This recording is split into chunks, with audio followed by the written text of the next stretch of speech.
So their lesson was, you need a military policy, you need a military apparatus, you need all forms of struggle. Ours was, you need to unite all the Democrats and do it peacefully. So they created this military wing that in 1986 attempts to assassinate Pinochet. And there's a chapter that I call "To Kill Pinochet or to defeat him with a pencil." That was the alternative. You either kill him or you defeat him with a pencil. In other words, you organize to control the vote, to avoid fraud to the largest extent possible, and defeat him and play beside at his own game. And we did. The story is too long, but that night was an unbelievable night. The only thing I will say is that at a moment, we know we were winning because we had a parallel system that we had organized to control the vote. I was at the headquarters of the NO. I was member of the executive committee of the NO in representation of the Socialist Party and the Party for Democracy that we had created just for that. And comes in a phone call from the National Radio in Spain. And then Patricio, who was our spokesperson, says to me, you answer the phone call, you know, it's a live interview. And I go towards a window on the second floor, and there were supposed to be some policemen surrounding, protecting us, and I see nobody, nobody at all. And then the executive head of the Commando de No has just been outside. He says, you know, Aldo's right. Not only we don't have any protection, but in several blocks around, there's no protection, there's nothing. And this is the most important night of the century, perhaps. Then the explanation was that they had all gone out to eat, or like to eat all at the same time on the most important night of the century. And we feared at that moment that there would be an attack because Pinochet was losing, and what better than to create a bloody confrontation where, of course, the left was going to be blamed. And all of a sudden, like in a dream, I see Bianca Jagger come in, followed by several former prime ministers, Muñoz from France, Suarez from Spain, and they had come, they were observers in the plebiscite, and they had come as virtual human shields to protect us. Well, that night, Pinochet had to recognize he had lost, not because he wanted, but because he was forced by the other commanders of the armed forces, and it was the beginning of the end. Of course, Pinochet did not go away easily, because even though we won the elections that followed, he remained as commander-in-chief for the armed forces, of the army. So it wasn't easy. His idea was he'd be like Cincinnatus, the Roman dictator who had saved Rome once from chaos.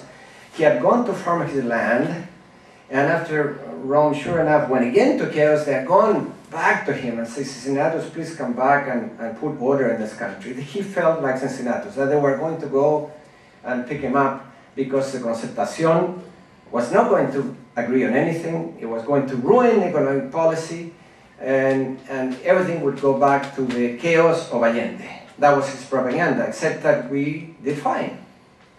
And he began slowly becoming more and more irrelevant until he had to go, and he decided to do what he wanted, which was to go on vacation, which he never could do while being a dictator, because nobody would receive him.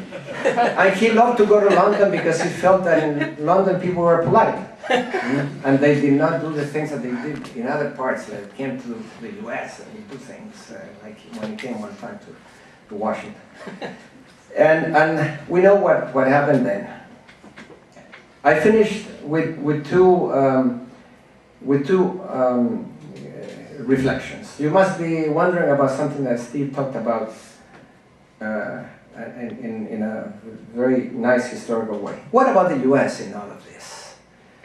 Well, the US, as we know, during the Nixon Kissinger administration, tried to do everything to impede that Chilean sovereignty could be exercised. In other words, to impede that Allende would come to become president through two tracks, including the CIA giving weapons and giving money to right-wingers in the armed forces and in civilians that ended up assassinating the constitutional commander-in-chief for the army that they wanted to blame, of course, on the left. And when Allende was elected, of course, it was the invisible blockade. Not one boat will arrive to Chile, and that was indeed the case. There was an invisible blockade. Everything was made to make Allende fail. But even before Allende had taken a decision, we were being the object of war on the part of the Nixon and Kissinger administration. And you remember the times. There's a fine book, by the way, on Kissinger's foreign policy that demonstrates how obsessive was this administration, because at that time there was, let us remember, a war in Vietnam, the SALT talks with the Soviet Union, the Middle East conflict, the opening of secret talks with China. I mean, this was a huge agenda of foreign policy, and they spent time and time again in the Oval Office discussing Chile, little Chile far away. Because why? Because we were going to be part of a red sandwich that was going to engulf Latin America. Yeah. Cuba here, Chile down below. Yeah. You know? And that was what Nixon said when he goes to David Frost after he's been forced to resign. He's still talking in that interview about the red sandwich and the obsession with Chile. So that was part of the story, but it began to change when they assassinated Orlando Letelier in Washington, because there I think it became like, Thucydides talked about the sorcerer's apprentice, the US trying to control dictators and dictators escaping their control and becoming the monsters like in Frankenstein that turn against you and you cannot control, because they think when you embrace them, as the administration did embrace Pinochet, that they have a green light for everything. And then Pinochet not only began causing terror domestically, but he assassinated the former commander-in-chief of the army, General Prats, and his wife in Buenos Aires. He attempted to assassinate a Christian Democratic senator and his wife in Rome, and he assassinated Orlando Letelier and Ronnie Moffett 1 mile away from the White House. And he never understood then that in the end, this could never be accepted by a Democratic or Republican administration. And slowly, the US began withdrawing its support. Took him a long time, though, to withdraw the support from the dictator. It became so complicated that it was the Ronald Reagan administration that actually did the final move of opposing Pinochet at a moment when there was a bilateral consensus in Washington, Gerald Ford on one side, Jimmy Carter on the other, and at the senatorial level, Kennedy and Lugar, that had that constituted a committee to help free elections in Chile. But the lesson is, beware what you want because it may come true. And that lesson, I think, hasn't been fully learned as I learned myself when I was in the Security Council of the United Nations. The last thing with this, because maybe I talked too long.